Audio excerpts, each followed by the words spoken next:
Well, hello and welcome to Celebrity Chef Keith's Kitchen.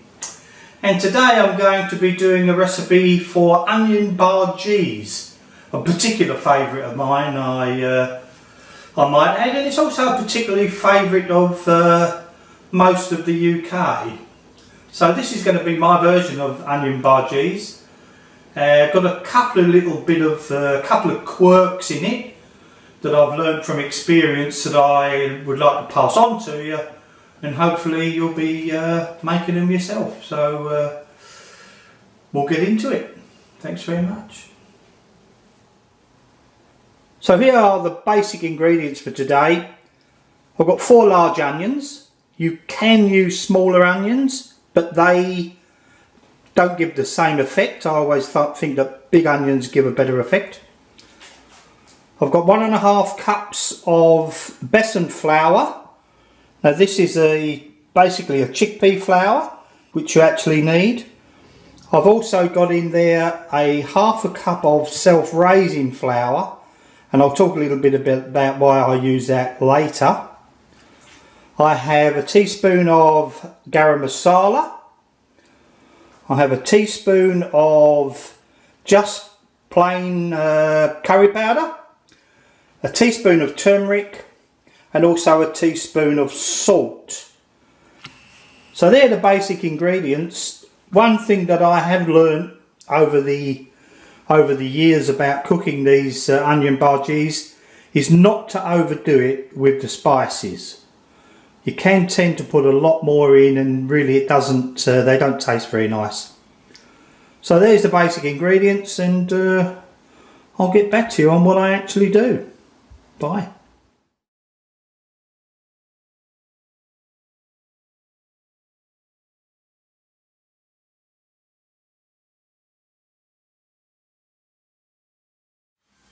So hopefully you don't need me to show you how to slice onions.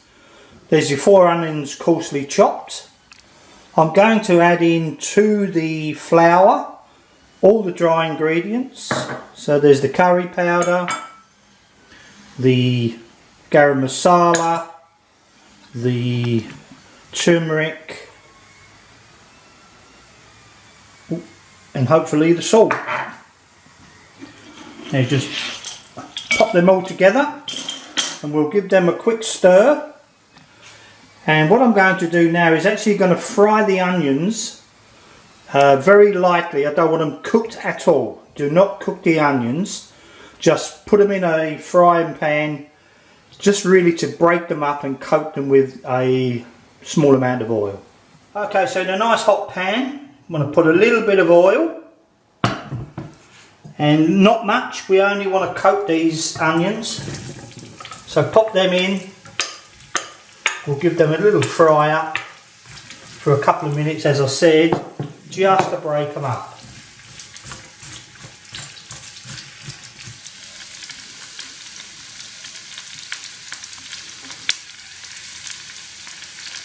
So as you can see, all I've done there is just use a wooden spoon just to break the onions up. That's all it needs. It doesn't need any more. Some of you are going to look at that and think, well, that's a lot of onion there.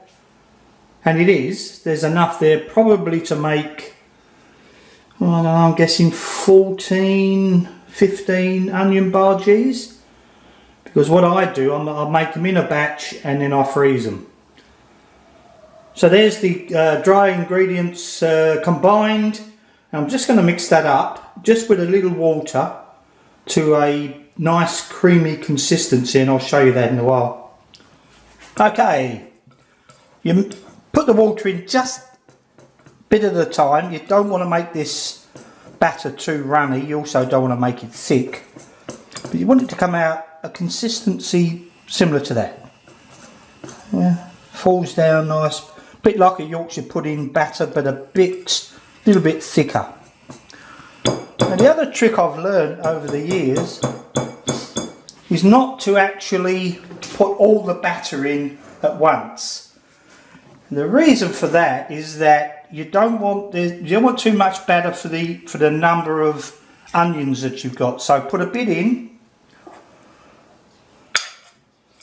And this is where a sort of bit of experience does come in handy. And you knock up the, mix up the onions. As I said, you don't want too much batter.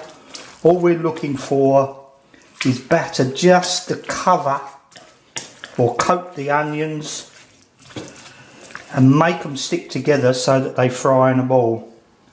If I put all this batter in, I may end up putting it back in, but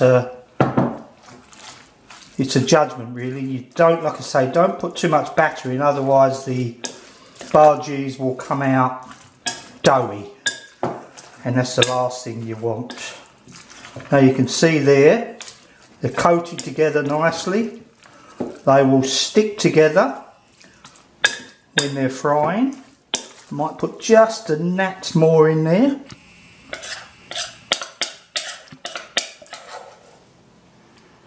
There we go. And I think they're going to be ready for frying, and we'll come back to you just so you can see the consistency. You can see they're not running in batter. They're just, so we take a spoonful like that to put in the oil. They should all stick together.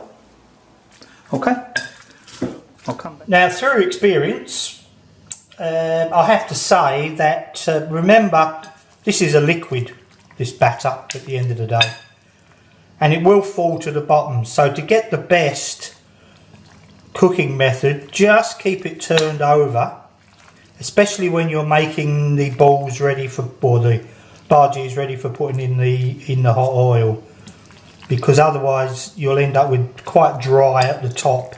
So remember just to keep it ticked over like that all the time. Now the crucial thing here is not to get the oil too hot. For cooking these things when you're ready to dish up, they really need to be at least 180, 190 degrees. But when I first, what I call set them, I cook them at about 160 degrees. I always cook my onion bhajis twice, and I'll show you the reason for that. First reason is that I freeze mine, so all I do is actually set the bhaji so that it's holding itself together. I put them all to one side, and then I fry them in a very hot oil just as I'm about to dish up, and that actually crisps them to make them golden brown. Anyway, so use a couple of spoons, don't put too much on, you don't need too much, and just lightly pop them in the oil like that. You only want to do a few at a time, and as I said, what we're going to be doing here is just set them in the bhaji shape like that.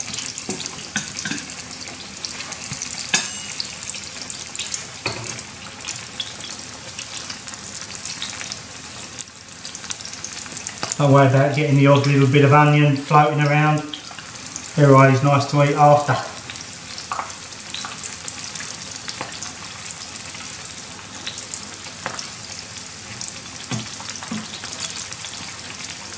So just fry them for a few minutes, flip them over a couple of times, and they are done for the first stage of the cooking.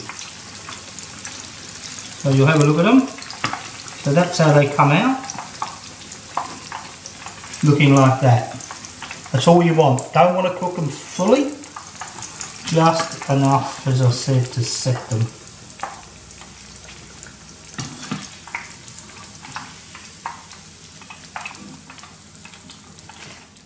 So I've given them the first fry now, which I call setting the onion bhajis. I did say to you earlier about the experience that I've gained of making these over the years, and I am actually passing on that experience to you free of charge. I do not want any monetary contributions or accolades or awards or anything like that. I'm passing it on to you free of charge. Now, I've set these bhajis, as I said, I actually got 15 Bhajis out of that mixture. And what I'm going to do now is give them a second fry. Well, I'm not going to do them all. So they're right now for freezing. Just pop them in a bag, put them in the freezer bag, and off you go. When I made the mixture earlier, I said to you about putting in self-raising flour. The reason I put that self-raising flour in is so that it gives the onion bhaji a really rich or really deep golden brown and nice crispy effect. You need to get the oil very hot for this, over 180 degrees, preferably 200 degrees, and we'll fry some of those in a second. Okay, so the oil is very, very hot now, and I'm going to put a couple of these bhajis in there. What I normally do is just fry these just prior to serving, and they will keep crispy in the oven for a little while. The reason I do these, in, like I said, in 2 batches is to get that crispness right on when you want to dish them up and eat them. So that oil is quite hot. Said it's about 200 degrees. You give them a nice little fry and they will come out beautifully golden. I actually like mine a little bit crispy, really crispy. But they are virtually ready to dish up. Don't fry them too much. Don't over fry them. You want them nice and crispy. And those, I think, are ready.